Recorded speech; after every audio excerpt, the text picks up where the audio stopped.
ऐसा घटिया इंसान शायद ही किसी ने देखा होगा। जैसे ही उसने शव से चादर हटाई, उसकी नीयत खराब हो गई। लेकिन जब वो उस मृत लड़की के शरीर को छूने लगा, तभी लड़की अचानक जिंदा हो गई। मगर उसका दिमाग मर चुका था। वो बस पलकें झपका सकती थी, लेकिन बोल नहीं सकती थी। जब उस आदमी को एहसास हुआ कि लड़की जिंदा है, वो डर के मारे कांपने लगा। बाकी के लोग भी घबरा गए।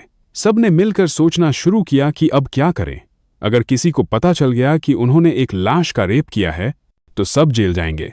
तभी उनके लीडर ने कहा, इसे मार डालो, वरना सब फंस जाएंगे।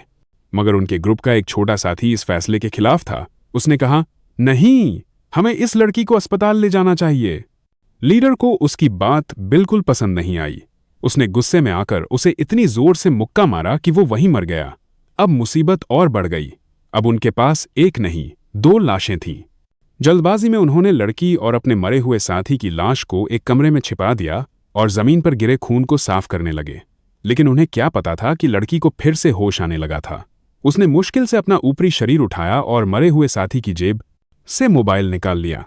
उसने जैसे तैसे अपने पापा को कॉल मिलाई ही थी कि तभी लीडर वापस लौट आया।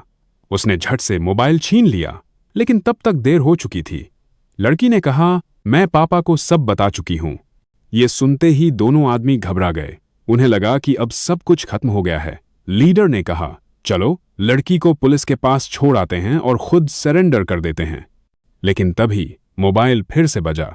बातचीत से पता चला कि लड़की ने दरअसल किसी को कॉल नहीं किया था। वो झूठ बोल रही थी। ये सुनते ही लीडर का पारा चढ़ गया। उसने फिर से लड़की को उठाया और मुर्दाघर में ले जाकर एक सफेद चादर से उसका दम घोंटने की कोशिश की। लेकिन यही तरीका उसकी बर्बादी की वजह बन गया। लड़की ने सांस रोक ली और मरे होने का नाटक किया। लीडर को लगा कि अब वो सच में मर चुकी है, तो उसने एक साथी को कहा कि बॉडी को साफ कर दो। लेकिन उस छोटे साथी का ज़मीर जाग चुका था।